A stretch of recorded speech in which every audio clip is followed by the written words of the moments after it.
Today's forecast, 52 degrees with a few showers. Perfect podcasting conditions.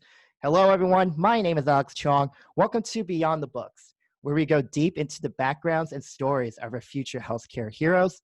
Again, my name is Alex Chong, and this is the first episode. We are here. Very excited for you to join us today. Thank you so much for watching. As I said, this is the first episode, so it's going to be a little bit messy. We literally have a basic microphone, and we're using Zoom, provided by Udemy University. So it's going to be basic, but it's going to be a lot of fun. Our first guest today is going to be a man who's currently the president for our class in Bloomington.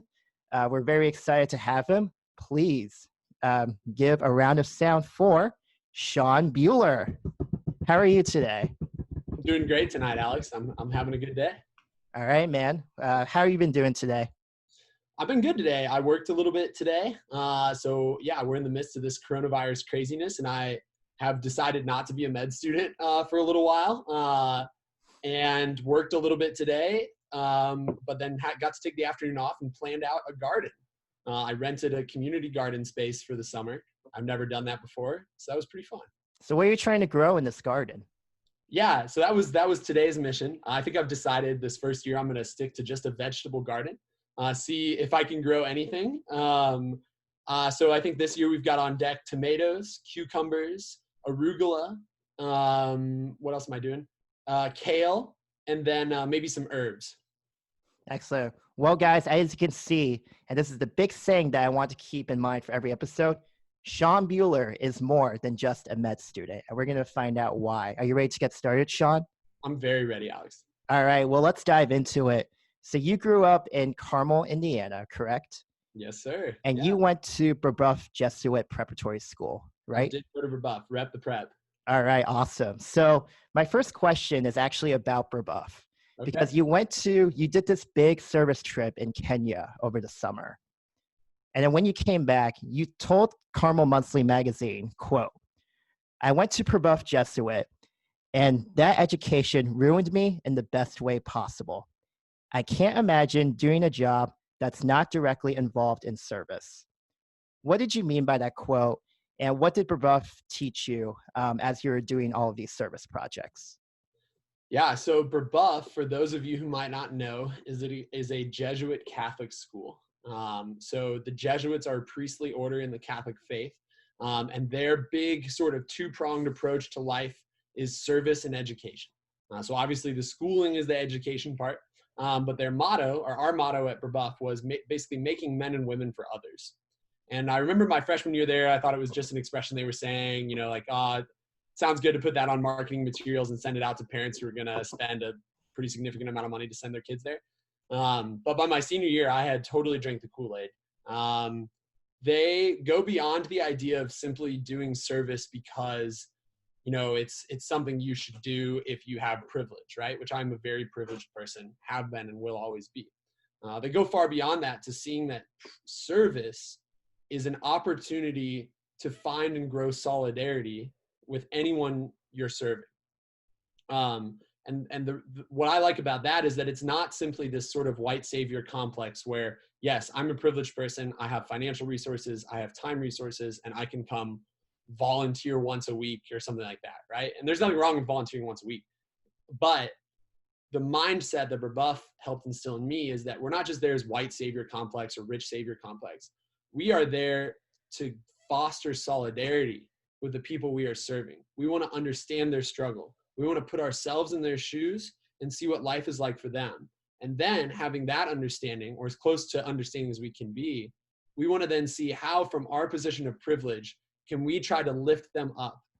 Because there's this quote, and I don't remember who it's by, but it's a really great quote where it's like, when we realize that our liberation is inherently intertwined with the liberation of those we're serving, then that's when we truly can move towards a more just world.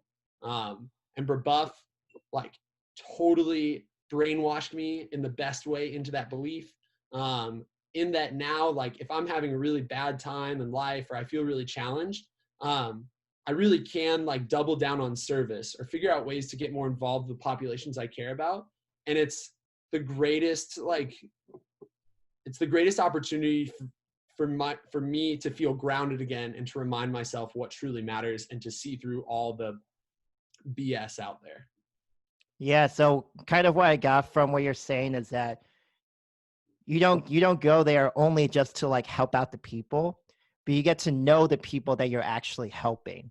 Exactly. Yeah. I am learning as much from them as I'm learning more from them than I'm able to give them.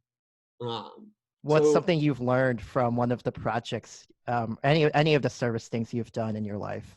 yeah, so recently so I would say in high school, a lot of my service was oriented towards like environmental justice, which is still a really big part of my life and something I really advocate for.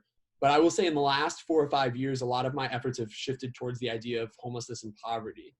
And my absolute favorite days are the days where I get to just spend amongst the homeless population here in Bloomington, just interacting with them, talking, you know, absolutely eliminating the barrier between us as much as possible, as I'm someone who has a house, came from privilege, and, you know, maybe they're not.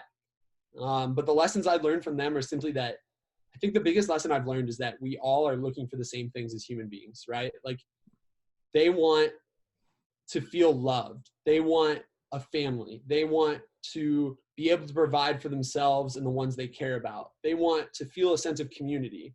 All the same things that those of us that have a home feel and can more easily do because we have a home. But at the end of the day, we're pursuing the same human desires. And that realization alone, that thought alone breeds a serious sense of solidarity and a serious sense of motivation for me to work towards a world where they no longer have to deal with the suffering that they deal with so that they can achieve those things in the same way that I can achieve them. Yeah, definitely. So it sounds like you're able to build a lot of connections with the homeless population that you're currently serving. But kind of a thought I had in my head when you're talking about that is that I can see someone who is currently not living in the best conditions, kind of struggling financially, to kind of have some sort of distrust or maybe a little bit of hesitation when it comes to trying to talk to someone who's trying to help out them. So how do you kind of go about breaking down those barriers to build that connection with the people that you're currently serving? It takes time. It's not, the homeless community is not one that you can walk into on any given day and start to have an impact right away. It really takes, honestly, years of getting in front of them, of letting them get to know you, letting them get to understand that you are there looking out for their best interests and not some sort of selfish interests, because they get burned all the time. Especially the homeless community gets burned all the time by people who are going in almost as like poverty tourism. It's like a weird poverty tourism or whatever you want to call it. And because they've been burned so many times by those people and by government and by police officers, the trust takes a long time to develop. But the best way to do it is to just simply be present with them through their struggles. So a lot of them have crises every day, right? And it's not dramatic crises like, maybe, I have crises sometimes, and quite honestly, it's usually just me being really dramatic about something. I mean, they have real crises every day. And just being present with them, and not necessarily, they come to you with a problem, trying to help them solve it, but not necessarily immediately thinking like, oh, I can solve this problem. But just sitting with them and understanding like, yeah, this sucks. And just telling them like, hey, I really feel for you. That sucks. Like, what can I do? And sometimes you can't do anything, but just like literally, I mean, at the shelter, like literally sometimes I'll just sit down at the table with them in silence after they've told me, a struggle or a crisis they're having. And they understand that I'm not there to just like get a fix for my own like poverty, whatever, egotistical, like I'm helping people. Like I really just want to be there for them. And the more you do that over time in one community, the more that community understands that you are actually there for them, and you're not there for just the service hours or the freaking Instagram posts about serving the homeless or whatever, right? Like you're there because you care. And over time they realize that. And what's really cool is once they do realize that, they really adopt you into the community and look out for you. So like there's been several times at the shelter where I have been there and someone has maybe gotten not necessarily violent with me, but maybe a little verbally aggressive.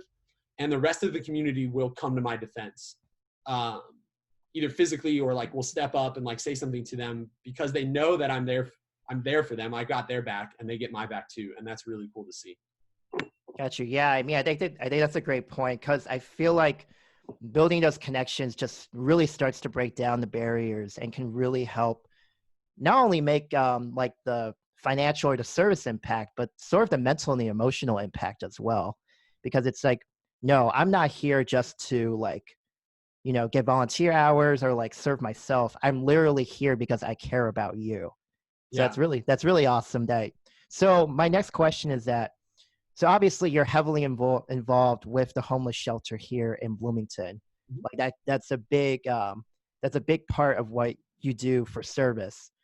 But okay, for someone who's not like heavily involved in like in the homeless shelter, in volunteering for a homeless shelter, who are pouring into other things, what are some simple ways that like anyone can help out for the homeless population? Yeah, give me one. I'm going to close this window because it's starting to rain. So let me say this.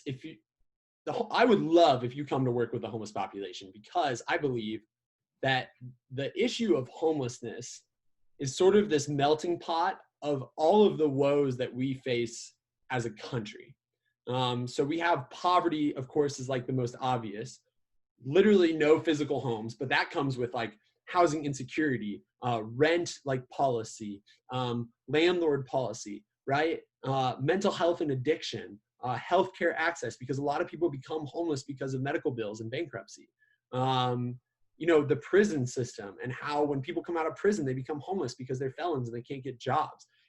I mean, that's just the environmental justice, right? Like people lose their homes because they're living in toxic environments, literally like environmentally toxic environments. They lose their homes they've been living in for generations, and they can't go back to them, and they have no other option. It's this like crazy melting pot of every like woe and failure we have as a society, which is why I love it. But let me say that like getting involved in service in any way should come from what you're passionate about. If what you're passionate about is animal rights, like sick, dude, like yes, go volunteer, like find what you're passionate about and then go volunteer in that, right? Like don't let society or your peers or like, a residency application or whatever dictate what you should do service in. Like if you're really passionate about like, I don't know, cutting hair, right? Like some people like that's their hobby. Then like go get involved with like, cutting hair for people who can't afford haircuts, or prison systems or something like that. Anything that you find really passionate about, that's what you want to get into service with. Because I'm not going to lie, like volunteering in service can be a very thankless, it's thankless in the fact that you're not getting paid. Like that's obvious, but it can be very thankless in that like a lot of times you're working with vulnerable and marginalized populations that are super, super stressed, and they have a lot on their plates. And they just have a lot of other things to think about other than giving you gratitude for what you're doing, right? And if you're not passionate about that topic or that area, then you're going to get burnt out really quick. So find what you're passionate about first, and then get involved in service in that. Got you. Yeah, definitely good words to live by. Absolutely. Because that passion is really going to carry you forward. I mean, if you're feeling passionate about it, it's just going to carry over to the work that you're doing for whatever population is serving. So it's obvious to the audience that you have a huge heart for people. You have a huge heart for service. And part of that might be credited to the time when you were an Eagle Scout back in 2010. And I actually found a clip on YouTube of an extremely adorable 2010 Sean Buehler that I do want to play right now. So let's take a look here. Oh no. So let me pull up the video and let me start screen sharing here.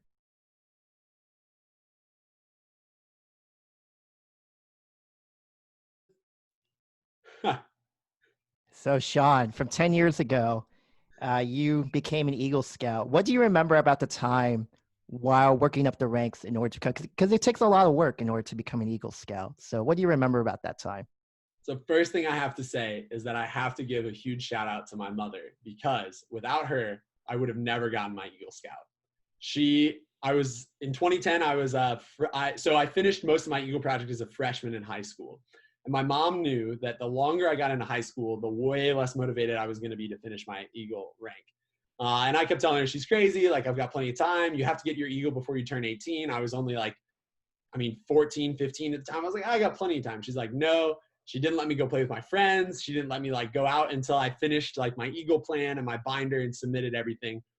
And if it weren't for her like constantly nagging me about it, there's no way I would have finished. And now looking back, I'm extremely grateful for that. But yeah, it was really tough. I was lucky to be in a troop that was known for just churning out Eagle Scouts. They had it kind of down to a science. They knew the process. They knew what you had to go through. But it's been really funny, Alex, like honestly, in the last month, since all this coronavirus craziness came out, but really in the last like 4 to 5 years, when I would say like life has been really good, don't get me wrong, but challenging in a lot of different ways I never really expected. I have relied on a lot of the things I learned as a Boy Scout more than I ever thought I would have. I got my Eagle Scout as a freshman in high school. I was kind of like, all right, that period of my life is done. I learned a lot of stuff. I got a lot of merit badges, but like none of this is going to be that important, blah, blah, blah. And then and that was kind of true through high school. But then like in college, and especially now in medical school, I've seen a lot of fruits of that labor in ways I never expected. And I still put on any resume I turn in, like awards recognition, Eagle Scout is still the first thing I put, because it really has been one of the most impactful processes, achievements, whatever in my life, because it really is like, it's leadership, it's community involvement, it's like self-sufficiency, which I think is one of the biggest ones. It's, knowing how to ask for help when you need it and not being afraid to do so. And quite honestly, like a lot of my Eagle Scout experience was getting in touch with like government or business officials that, I never probably would have spoken to for any other reason. And now that has carried really well into some of the work I'm doing with the homeless shelter now, in terms of reaching out to like government officials and business leaders that as like a 24-year-old med student has no business, talking to them, but getting that confidence from even when I was back as a Boy Scout, it's crazy to see that still paying off now. Got you. All right, Sean. There are the 12 values of being a Boy Scout. And according to their website, you must have to memorize those 12 values. Do you remember those 12 values, Sean? I can try. A Scout is trustworthy, loyal, friendly, courteous, kind, obedient, cheerful, thrifty, brave, clean, and reverend. That's only 11. Yeah, you're missing one. Oh, no. Okay, wait. Let me try again. A Scout is trustworthy, loyal, friendly, courteous, kind, obedient, cheerful, thrifty, brave, clean, and reverend. That's only 11 again. Which one? To be fair, it's a synonym. It's a synonym to a lot. It's helpful. Okay. Oh, gosh. Okay. Yeah, so that's pretty good, though. 10 years later, you still remember almost all of the core values. We had to say it at the beginning of every meeting. We had to recite that. Did you really? Oh, yeah. Every week we had to go through the Scout values and the Scout oath. Yeah. So what happens if you forget 2 or 3 or whatever? Like what happens? Luckily, we had a group of like 100 people, so you kind of just murmur it, and no one would realize that you were forgetting. So. Got you. So of those 12 Boy Scout values, which one, in your opinion, is the hardest one to keep up? It's trustworthy, loyal, friendly, courteous, helpful, brave, courteous, kind, obedient, cheerful, thrifty, brave, clean, and reverent. Obedient for sure. That okay. Kind of tough. Yeah. Only because I feel like obedience is a double-edged sword, right? Like, sure, obedience when the leadership has, or when the person that you are being obedient to or the values you're obedient to are beneficial or good or benevolent, like that's good. But I also feel like obedience at times is detrimental, right? Like blind obedience is bad. I think like if you're obedient to something, it should be because you have taken the time to really sit with whatever that value is or that person is and examine, like, is this something that I really feel like I am going to be obedient to? I'm going to put the beliefs or the values of this person or this thing above everything else in my life. And I think in our society, we see a lot of people being obedient to ideas that are perhaps negative or not very well thought out because they believe that they need to be obedient to it. But that's definitely one for me that I struggle with in a lot of ways, is just like, if I'm going to be obedient to something, I really want to sit with it and absolutely analyze it as much as possible first and make sure it's something really that I want to put my energy into. Yeah, it's definitely like a question of, okay, do I just be obedient and follow whatever this person is saying? Or do I kind of think independently and be like, like if I don't agree with whatever this person's trying to do, then maybe try to go off a little bit off that path, or maybe kind of push against it or what have you. Yeah. So yeah, I can definitely see where that could be tricky. So I have a tougher question for you regarding the Boy Scouts. Okay. So it's no secret that attendance and interest in Boy Scouts has been declining a little bit during the past few years. I can remember like the cartoons in the 1990s and 2000s. There was always an episode of someone like trying to earn like a Boy Scout badge or like some sort of Boy Scout honor or whatever. And today you just don't see that as much. What do you think is contributing to, because like because obviously Boy Scouts, if someone goes in there is able to really embrace the program for what it stands for, there's a lot of benefits that could come from being a Boy Scout or an Eagle Scout or what have you. Mhm. However, it just kind of seems to trend. Like, do you think it's just shifting of the times? Is this Gen Z being Gen Z? What do you think is going on here, in your opinion? I think there's a couple things. I think the Boy Scouts of America has an unfortunate history with policies for LGBT communities. So there was a lot of controversy, especially when I was in like an undergrad, of the BSA, which is the acronym for Boy Scouts of America, not accepting gay scouts, sort of like a don't ask, don't tell policy. Definitely not accepting gay scout leaders, because the insinuation there was that, gay scout leaders around a bunch of boys like could lead to sexual promiscuity, which is just ridiculous. But then, of course, there has been a fair amount of lawsuits and criminal investigations about, scoutmasters abusing Boy Scouts. And I think the BSA really failed in their response to that. First, they said, like, no, we're not allowing gay scouts. Then there was a pretty big rebellion amongst a lot of Eagle Scouts. A lot of us actually sent our Eagle Scout, like, awards back to the BSA, sort of like a sign of rebellion. So they got a lot of pushback from that, and they finally said, okay, gay scouts, all right. But like gay scoutmasters, no. And as far as I know, and I could be wrong, I haven't kept up with it as much in the last like year or two, but they're still pretty strict about like the gay scoutmaster things. There was a lot of they did a lot of hiding of all of the sexual abuse claims for scoutmasters, which is never bad. You need to be transparent about that. You need to stamp it out as quickly as possible. So that's one thing, and that's all really bad. I think the other thing is that it is Boy Scouts of America and not just scouting. So anywhere else in the world, the Boy Scouts are just scouts. It's for boys and girls, men and women, okay? I think that's really holding back the BSA in the United States, is that they are still exclusively, well, they're starting to allow girls in, and they're just going to scouting. But for the longest time, they resisted that idea. When I have friends, specifically in Spain, that have been part of scouting with boys and girls, and it's the same experience that I had. It's the same leadership. It's the same community involvement, but it's not just boys, right? Like, it's open to girls, which at the heart of like what I was taught as a Boy Scout and an Eagle Scout is equality and equity and like a sense of community that brings everyone together to achieve a task. And if we're excluding girls from that, or even people who don't identify as boys or girls, then how are we really living up to our values of embracing this idea of community? One of the merit badges we have to get to be an Eagle Scout is citizenship in the community. And how can we be community citizens if we're excluding half or more of our community from what we're doing? And I think those two things have really set scouting back a long way. And I do think to a certain extent, like, it's just not like scouting's not exciting for kids anymore, right? Like, Boy Scouts have been made fun of for so long as being just like weird, pyromaniac, like geeky kids, which is totally true. Like, I totally was that way when I was Boy Scout. Like, I was full on Star Wars, Lord of the Rings nerd, like, playing around in the woods all day, like having really eclectic interests and weird stuff.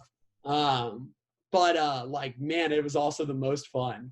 And unfortunately, I think that like social media and everything else in society, it just like, there's too much stigma almost with it. Yeah, well, hopefully the Scouts of America will be able to rectify their image a little bit because, like, I was doing a lot of research into Scouts of America just for this interview. And what's kind of unique is that, like, you learn so many outdoor skills. And to be honest, like, especially in this electronic smartphone age, there isn't really much opportunity for that anymore. Mm-hmm. So, I mean, hopefully Scouts of America can kind of figure themselves out, or hopefully something new comes along the way where people can learn these important outdoor skills, these important leadership skills, those kind of things for sure. So speaking of weird outdoor electric interests, I want to talk about outdoor climbing and rock climbing because obviously that's a huge passion of yours. And I see and when I was digging through your Facebook profile, I saw pictures of you going through outdoor climbing as far back as 2012. So you've been in this scene for about 8 years now. Mhm. So I guess my first question is, what got you into rock climbing? Because the popularity of rock climbing didn't really explode until around 2015, 2016, what have you. But you seem to get into it pretty early. So what got you into it? Yeah, so there were a couple of things. One was that I got into climbing in my junior year of high school, and I had started to kind of realize. So I played high school football, and for my freshman sophomore year, I thought maybe like, yeah, I'd like to go try to play college football. I was never going to go like Division I. I think like best case scenario, I could have gone and played Division II somewhere. But for a long time, I was like, no, yeah, I mean that seems like a natural progression. I'm a big kid, I can go play line in a Division II school.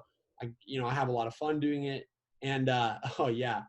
Yeah, that's awesome. It's actually not me. Neither of those people are me, but I did climb that route. Oh, I took whoops. that photo Okay. though. Okay. But I did climb that route, so you can pretend that I'm the person in blue. That's actually my buddy Earl. But Let's do that.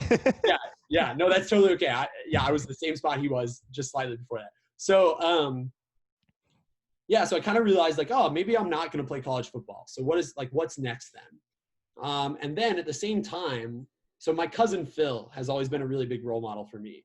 He is, gosh, almost 10 years older than me, I think. But I didn't have any brothers or sisters growing up. I didn't really have any other cousins. I had my cousin Alice and my cousin Trent. But Phil was kind of the closest cousin that was a male to me. So I always really looked up to him. And he had gotten into rock climbing a little bit at that time. And of course, anything Phil did, I kind of wanted to try to do as well.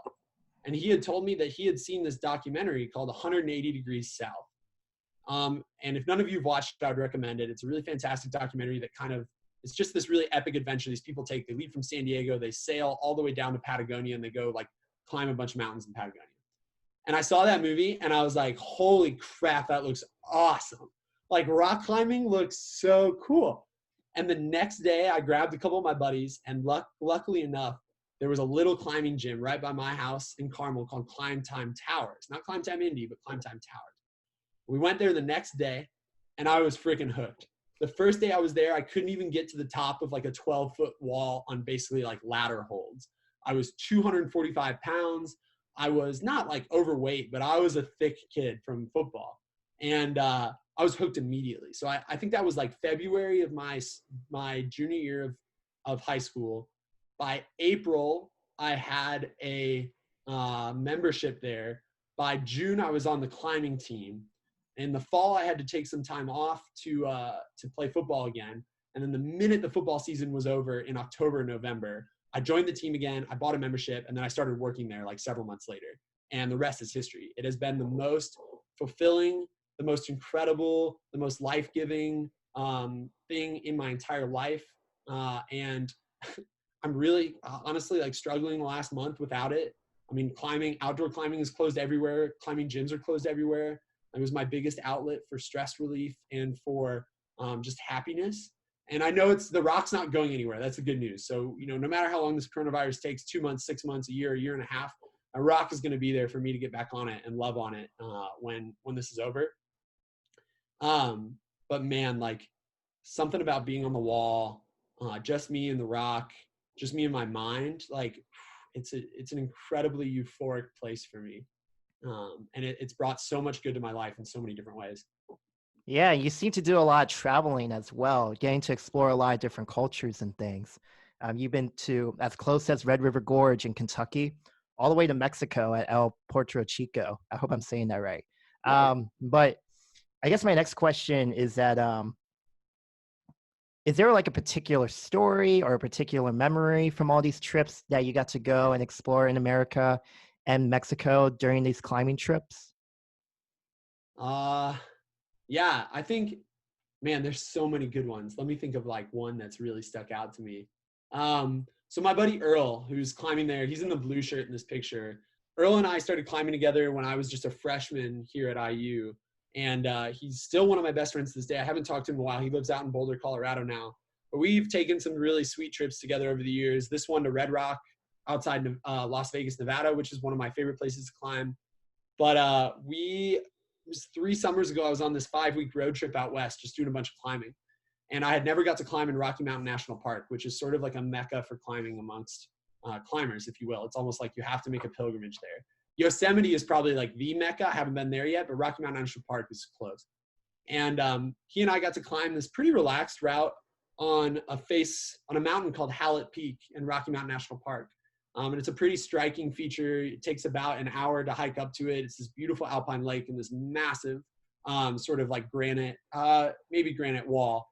And we were just having like a great time on the wall. But most climbing stories that are good because like something went wrong and then you got away from it. So we're hiking up to this peak. We're starting to climb. Earl's like, "Hey, do you have more water?" I'm like, "Yeah, but like you brought 2 liters, right? Or you brought 3 liters?" He's like, "No, I only brought 1 liter. I thought you brought an extra one." I'm like, "No, I just have my like 1.5 liters of water for the day." So all of a sudden we have like 1 liter of water left for us. And we haven't even started this climb yet, but it's not that hot. It's shady. We're like, whatever. So we get like halfway through the route. We're out of water. We're like, shit. Okay. We can make this. Like, it's not that much more. It's a pretty quick trip back to the car. Like, we're not out here for days, whatever. So we're climbing. As we're climbing, we are like resting at this one belay like ledge. Maybe like, I think the whole route was only like 900 feet. So we were probably like 650 feet off the ground. And we're resting on this ledge. And I take out my phone, I look at the weather. I'm like, oh crap. So Rocky Mountain National Park in the summertime is infamous for these like afternoon thunderstorms that just come out of nowhere, strike quick, lots of lightning strikes. They're there like really heinous for 2 hours and they go away.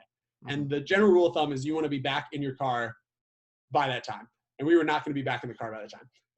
So we're sitting on the ledge. I'm looking at the radar. I'm like, oh God, like there's a big storm cell coming through. But the way that the route is facing is that the face faces east. So you can't actually see what's coming from the west, right? Like predominant weather pattern in the US is west to east, right? So we're like, okay, crap. Well, we're like, we need to finish this route. It's easier to hike down the top than like rappel from where we are now. So we start really rushing. Like we're really rushing up to the top. And I lead the last pitch. So I climb up first on the last pitch and get to the top. And the minute I get to the top, I look west and there's just a massive like storm front coming towards us. Oh no. Like, oh God, we're way up. Like we're the highest thing around. There's nothing around. Like lightning strikes are coming. We've got a bunch of metal like on our harnesses. So I'm yelling down to Earl. I'm like, Earl, you need to hurry. And Earl does not like being rushed. Like he's very methodical. He has a process. And he's like, okay. I'm like, no. Like, you don't understand. You need to hurry. And he has no idea how close this like storm front is. So he's climbing up and like kind of taking his dang sweet time. Like I'm literally like yanking on the rope, trying to like pull his butt up this route because we got to go. He finally gets to the top of the route, looks at me, looks over to the storm front, looks back at me. He's like, oh my God, okay, we got to go. So he and I are at the top of the route. We're flaking the route, like coiling the rope as quick as we can. We're throwing all our gear together. Like crap is blowing all over the place. The storm front's just like blowing in. And we just start hauling butt down the mountain as fast as we can. But it's pretty steep and like kind of like raggedy. So we're like taking it slow, but also fast as we can. And we slip and slide on our butts a bunch. And then we get to the bottom and we're like, oh my God, we're not going to make it back. Like there's a storm coming. And then like the minute we get to the back, we look up and the sky had like totally cleared. Wow. So, like, no storm. Like that's the Rocky Mountain National Park in the summertime. I mean, it's worse predicting than like Indiana in the summertime. So those storm clouds were there and it never stormed? I think either like it never stormed or like they hit another ridge line and like dissipated because that's like, they get pushed up on these ridge lines. They push all the rain down the west side. And then once they come over the east side, the windward side, I don't remember. They give up, right? And so we were like freaked out, like hearts pounding, rushing down, like honestly probably putting ourselves at more risk of just like rushing down this thing than the storm would have been. And then we get to the bottom and it's like, nah, never mind, there's no storm. That's just like one of many stories. I don't know. That's probably not even the best one, but that one was just particularly memorable for me. Man, those trips, like it's always a saying, like either everything goes smoothly or it's a hilarious story for later. Yeah, there's a saying in the climbing community, in the mountaineering community that, or just like outdoor community in general, that it's not an adventure until something goes wrong. Yeah, absolutely. Because that's what makes it interesting, right? Yeah, 100%. Absolutely. Okay, so one last thing I want to ask you. So you're obviously very well traveled, not only through the climbing opportunities that you had, but through many other outlets as well. However, and I'm going to stop sharing the screen here. Okay. And the one trip I do want to talk to you about is a trip that you took with your mom to Japan. And here's why this trip interests me so much. Because think of it this way, like a lot of trips that we do as like early, mid, late 20s, whatever, it's either we usually do it ourselves or we travel with a group of people that are about our age. We do this whole like hostel or Airbnb kind of thing. But this trip was different for you because you actually got to do it with a parent this time. So let me pull up one of the really sweet pictures that you took during this trip here. So I guess my thing first is what was it like? Like, how was it different traveling with a parent versus like all of the rock climbing buddies you've had when you did that trip? Yeah, it was special in a lot of ways. Yeah, that trip was really special for us. So it was different for sure. Like, when I'm with my climbing buddies, the sense of humor is a little bit different. The activities are definitely different. The amount of alcohol consumed was actually like less. My mom and I actually drank pretty heavy, which was fun.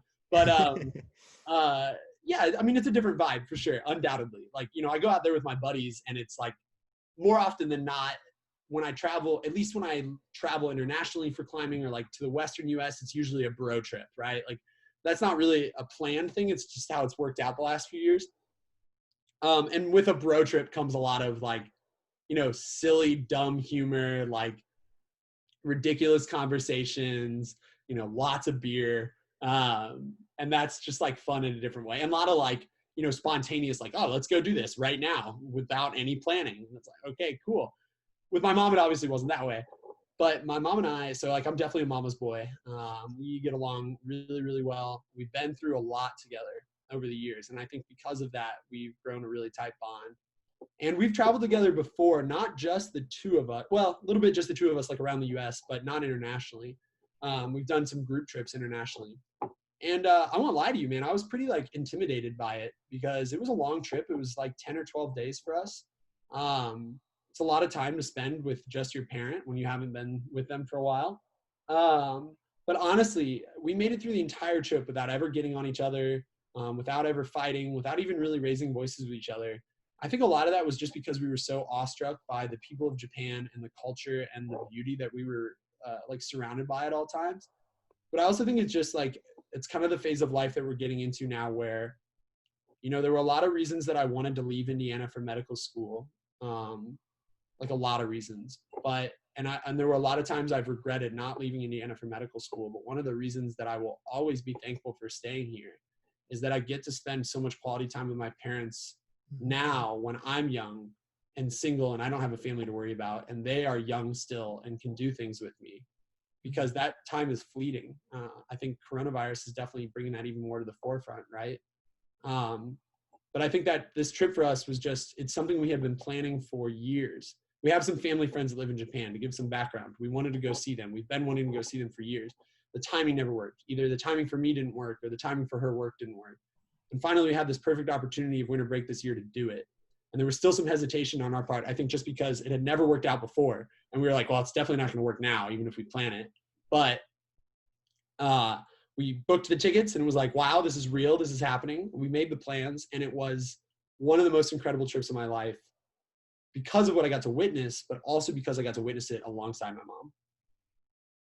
Yeah, absolutely. Like I kind of have a similar trip too. When I was living in Spain for a year abroad, my parents and my sister came over as well.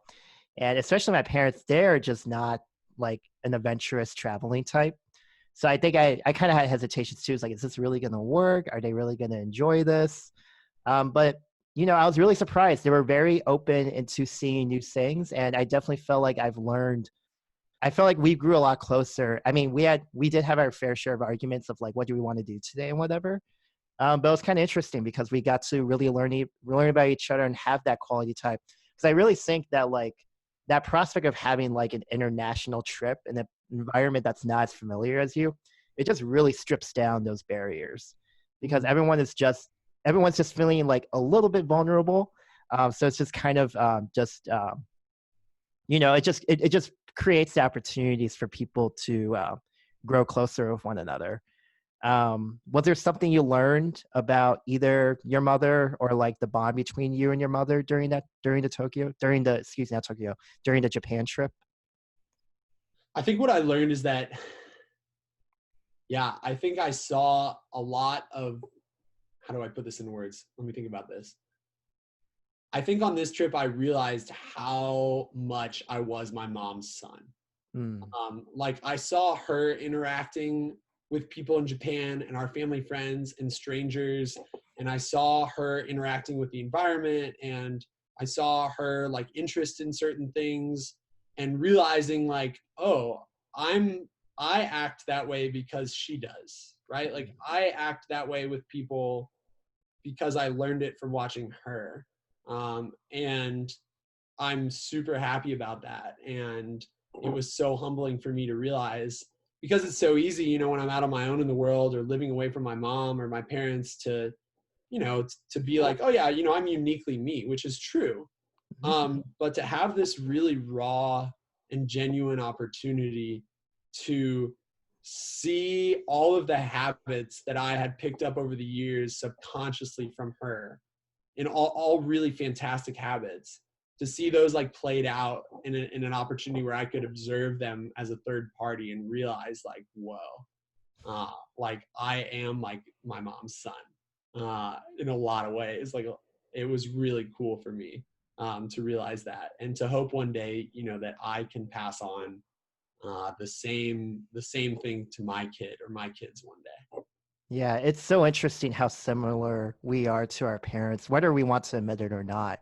And especially even after, as you said, like spending, like not living under the same roof as our parents anymore through like undergrad and what have you, but like still being able to reconnect and just realize how similar we still are to our parents, despite those years of separation.